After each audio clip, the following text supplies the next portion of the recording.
Alexei truly is skilled at engineering, which is why I think he can help us further our goals once this is done. I'm also interested in Alexei's insights about ghosts. There's so much I'd like to ask him when we've got the time. At least that's what I keep telling myself as I try to find a way to justify my decision to take on this job. But the fact that I have to look for justification is proof in and of itself that I'm unsure about this after all. I meet up with Anya in the same old plaza, with the same old sights, minus our psychiatry stand. After all, we're closing up shop for the duration of my time at Alexei's.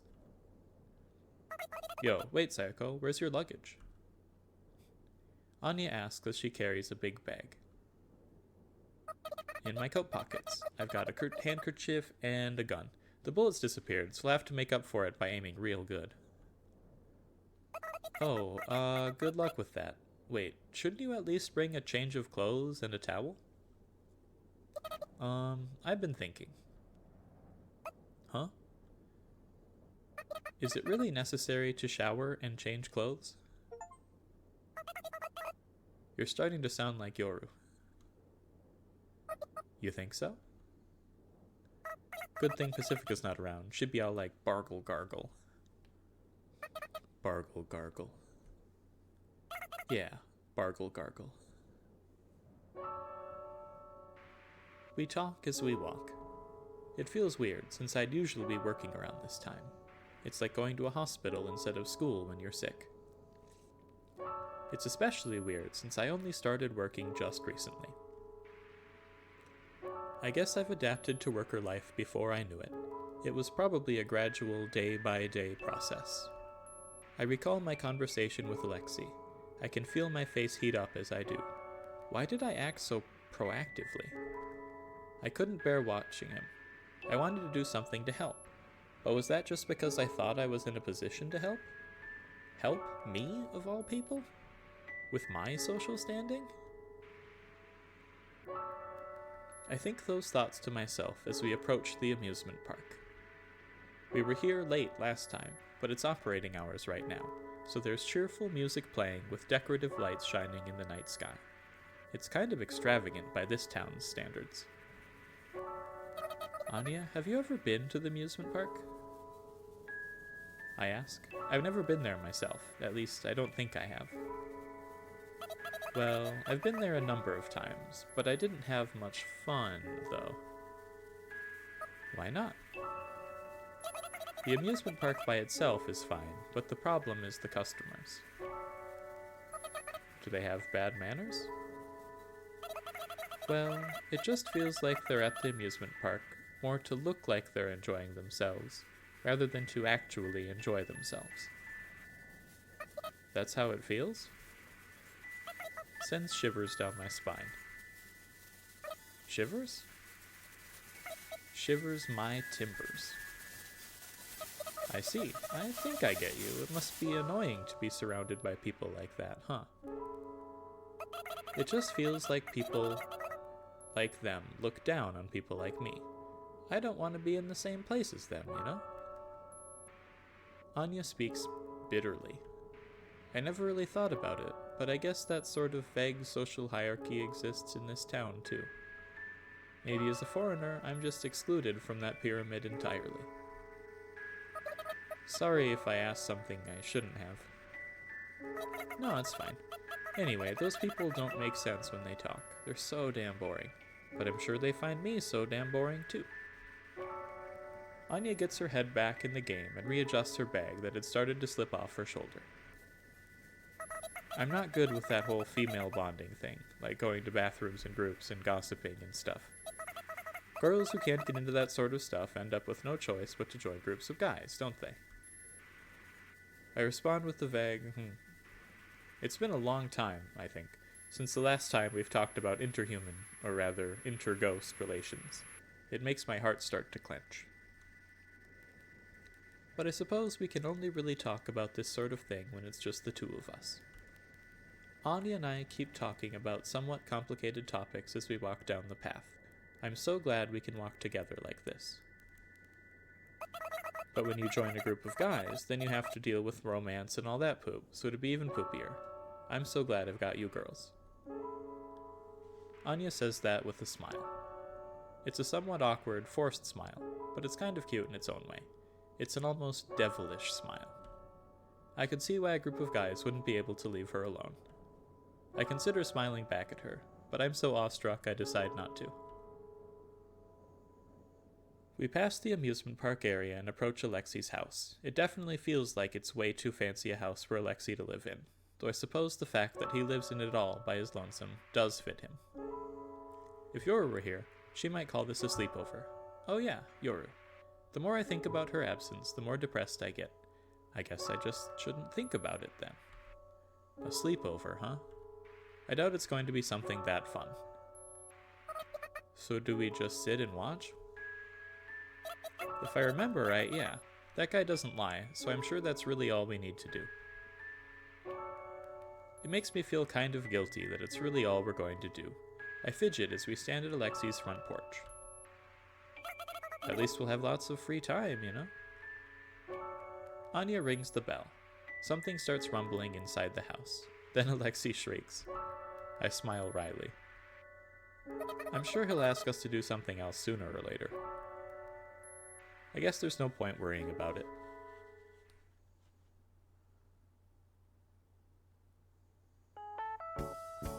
So basically, at this point, it's our third day at Alexi's house, and I haven't been asked to do anything else even once. I've just been watching. I watch as Alexi and Anya work on the project. I watch over the assembled parts with Anya while Alexi's away at work, and when Alexi gets back, I watch the machines and sleep. I really have just been sitting and watching. I don't have to worry about anything since I don't have to do anything. This would probably be hell for the type of people who need to be moving constantly, but luckily, I'm an expert at doing nothing, so it's not that agonizing for me. But for some reason, I feel like I've gained weight. Can ghosts even gain weight? I don't know. I kind of miss Yoru and Pacifica. It's a little frustrating when your work and your pay don't seem to match. It's rough when you have to work hard to earn comparatively little, like Yoru did way back when, but conversely, I'm finding it rough to do basically zero work to earn a lot. I figure I could clean the room, not that I ever clean my own room, but a big barrel-shaped cleaning robot goes around the room automatically a few times a day. Apparently this robot is to thank for the house's almost eerie cleanness.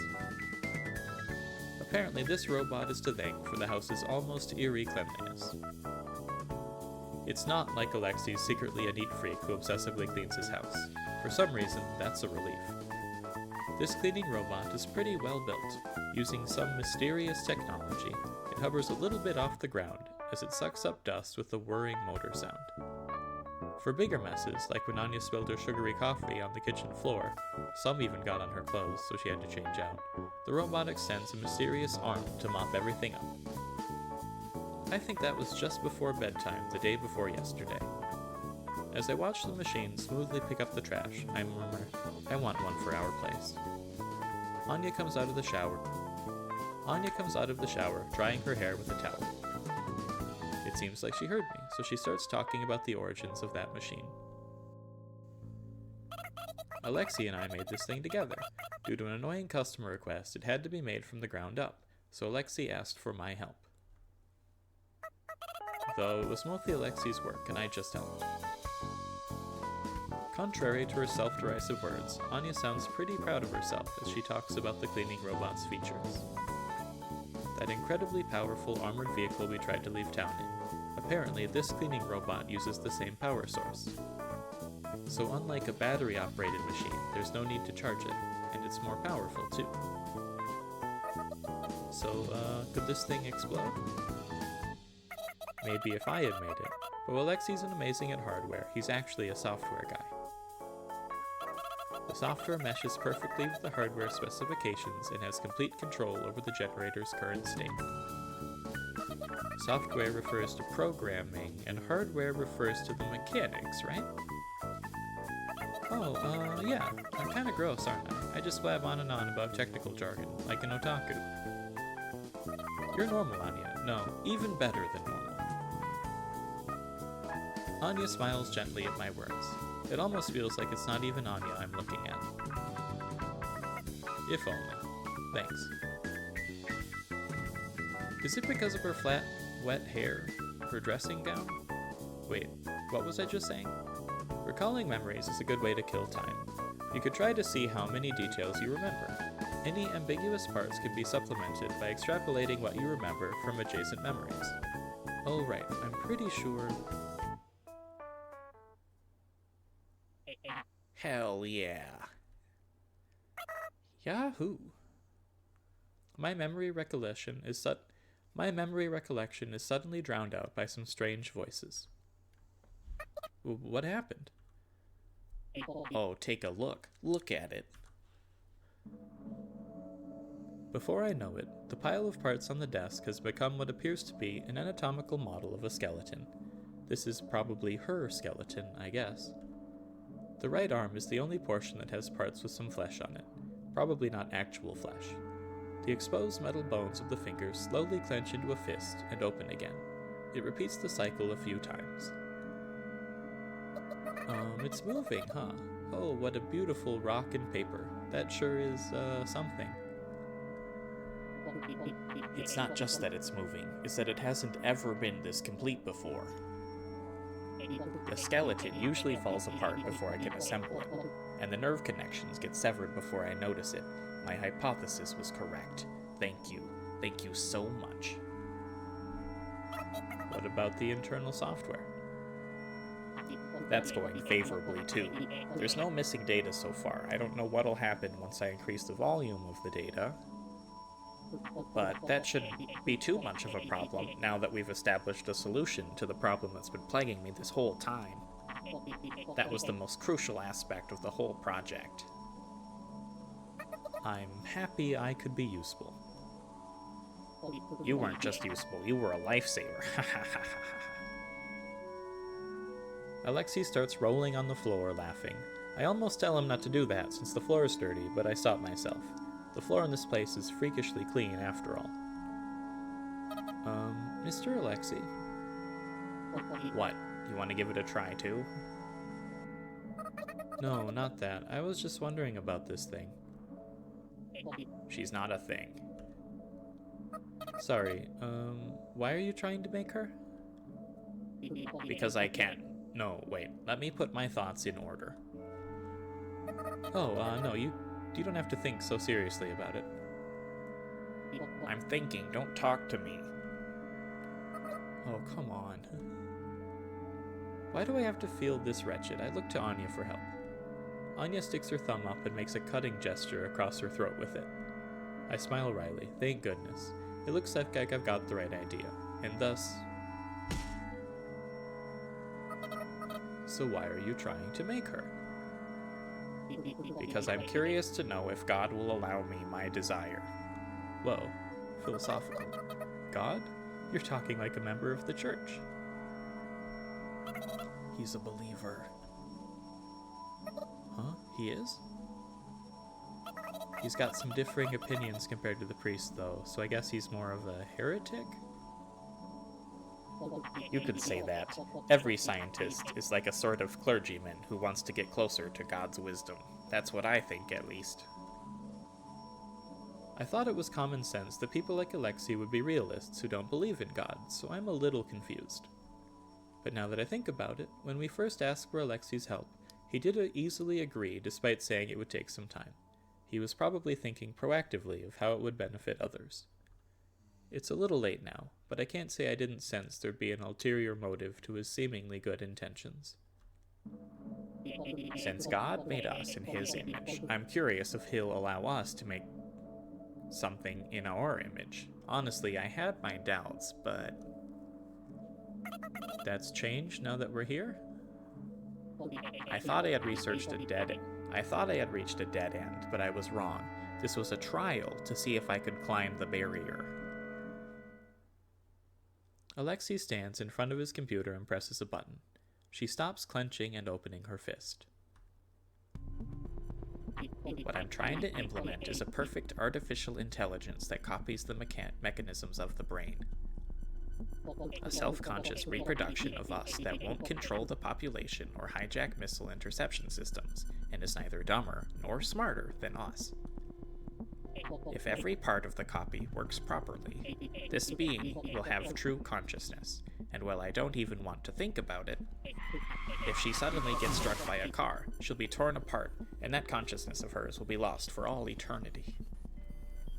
Does this idea remind you of anything? A hit and run. That's not what I meant. Then what do you mean? Death. A chill breeze blows underfoot. No, wait, we're indoors, so it's probably just my imagination. As soon as I process that word, my spine shudders and I start finding it hard to stand. An eternal, wakeless sleep. Ignoring the final destination of the soul, the body decays, and those left behind can do nothing but remember the departed. Now what does that sound like? You mean... Yes, just like a human being, our blueprint, our origin. The ones that lived, died, and became memories. Those who YOLO'd. Can we, who have been removed from death, create death? Alexi's voice trembles. Just how much does this guy believe in God, and just how aware is he that what he's doing is highly blasphemous? If my creation has a self-awareness, does being aware of itself count as being perceived? And thus, can it exist indefinitely without a third-person observer? Yeah, I was a little curious if we had to keep watching even after she was complete. True. A consciousness that only exists if it's constantly observed sounds like a hassle. I'd feel sorry for the owner of that consciousness. If she has a consciousness, she can possess her own objects. So if I can successfully mass-produce her, they can be used as a town storage system for resources, knowledge, culture, and everything else you can give them, enabling major expansion of this town. Whoa. Assuming God will permit it, that is. We're here thinking about things because, of course, there's doubt that God will permit it. Are you aware of the theory that God has banished us into the night as punishment for our sins? For our sins? What sins? That's just what the church says, Sayaka. Lots of people have differing opinions. Some of them are kinda interesting, too. One time, a customer came in wanting a chainsaw repaired, and as the boss worked, the customer said this town is a prison. A prison? Yeah, the prisoners here are all the nefarious scoundrels who can't be placed in ordinary cells, so they're hypnotized into thinking that they're ghosts living in this snowy town who can't be awake in the day. The reason they never die is because their sense of time has been tampered with. No time has actually ever passed. You and I are actually old men who've committed heinous crimes, apparently. That's kind of a scary thought. I try to imagine myself as a giant man in a prison uniform who thinks he's me. There's a prisoner who thinks he's Anya, and a prisoner who thinks he's Alexei, and what he's actually making is just a mud ball. Whoa, way to rip off the church's sin theory, lol. He said there were several prison guards hiding among us for surveillance, and he was going to murder them. With the chainsaw, I guess. What? That's some customer you got. Well, we did call the police on him, so that's that. Police? What's that? Ninja Ease? Anya laughs as if Alexei had said something funny. Alexei's shoulders shake up and down, too. I guess everyone in town agrees that the police doesn't really do much. Wow. Anya says, well, I guess they work just about as much as I do, and then continues. According to an acquaintance of mine, this is a theme park. A theme park? Like an amusement park? Yeah, according to that acquaintance, there was a war, and the country that lost had their population almost entirely wiped out by a missile, leaving no trace of their culture or language. Oh, so it's another scary theory, huh? A missile, huh? I see. The country that won came to regret their actions later, and created something of a memorial park at the missile impact site, and created animatronics, robots, that imitate the personalities and language of the dead, leaving the devices to their own devices as a reminder for generations to come of the people they had wiped out with their own hands. And we're those robots? That's right. We're set not to recognize when a visitor arrives, and we're forced to sleep for after-hours maintenance. What we think of as morning isn't actually morning. And so the weird list of names written on the missile is meant as a memorial of the victims who died.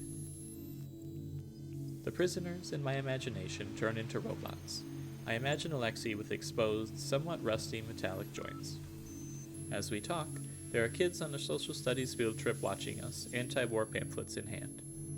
There must be some sort of real-time automatic translator translating our words, and the kids just go, huh, as they listen, not quite understanding what we're talking about. We keep talking under the mistaken impression of having been granted our own consciousness. That's the kind of thought that keeps you up at night, like, maybe people can hear my thoughts. That kind of thought. A paranoid fear that you can't prove either right or wrong. Whoever thought of that must be amazing. Actually, I'm the one who thought of it. Amazing. You might think I sound like that Chainsaw Man I mentioned. Chainsaw Man? But it's a pretty solid theory, don't you think? I even tried to address why we have to sleep in the morning, and why certain things go back to their original state. I'd say you're more talented than you give yourself credit for, Anya. Anya slaps me on the shoulders. I was just bored before, that's all. Thinking about things to talk about is a pretty fun pastime, you know? I mean, why not? I'm free to come up with my own theories, aren't I? Yeah, I guess so. So, lots of people like a good conspiracy theory, and I'm sure a lot of them find Yoru awfully suspicious too. The church locked Doc away before, didn't they? I hypothesized that they were afraid of mass hysteria instigated by such conspiracy theorists. Is Yoru that important? True, Yoru was being held captive under what seemed to be the pretext of protective custody. In fact, she was provided with a warm room and a huge ham. She was treated so well, she didn't even seem aware of the fact that she was being held captive. And then there's the priest's tone of voice. He was afraid of Yoru, but it seems like there was more to it than that. That's right, I talked to the priest, didn't I? I must have been real nervous, because since more time passes, the more the details seem to sink into the back of my mind. I can only just barely make out a rough outline. Was I alone at that moment? I don't know, I feel like someone else was there. Where did she come from, and why did she come here? There aren't certain things about her that are definitely separate her from us, aren't there? Are you talking about Yoru? Yeah, doesn't it bother you? Not really. Yoru's never brought up her origins, and I've never talked about them. Yoru's never brought up her origins, and I've never asked about them. Why not, I wonder? Oh, I think I get it. Oh, well, I guess I never really wanted to ask Yoru, since she's the same as me. The same? Yoru and I are both foreigners who came from the outside. I vaguely recognize that this town isn't where we were originally meant to be, but I never really thought about it beyond that. If somebody asked me where I'm really from, that'd probably throw me for a loop. So I don't want to make Yoru feel the same way by asking her that same question. Yeah, I don't remember my past, and it sucks to be asked about something you don't remember, you know? Okay, so what's different between me and Yoru? I'm an outsider in this town, but it doesn't look like I just suddenly appeared here like Yoru did. The church didn't lock me up either. For as long as I can remember, I've been waking up and sleeping in that room. I don't remember having to look out for housing like Yoru did. We're the same, but different. I see. That definitely sounds like you, Sayoko. You think so? If it were me, I'd be so curious I'd start hurling a barrage of questions at her. And then you'd use that as material for your next epic tale, huh? Hey, cut that out. You know, I've never really thought about it. But maybe it's okay for roommates to know at least that much about each other. I don't really know that much about Yoru. I'm sure the world is full of things that people just won't talk about unless asked properly about them. Maybe Yoru's just waiting for me to ask her questions. Maybe not asking her anything makes me untrustworthy in her eyes. And to be an even more useless roommate, here I am, spending night after night at some strange man's home. No, it's not like that at all. I'm sure Yoru's interested in talking. As soon as I decide to ask her as soon as I get back, I start to look forward to seeing her again, and thus I grow impatient and the wait becomes excruciating.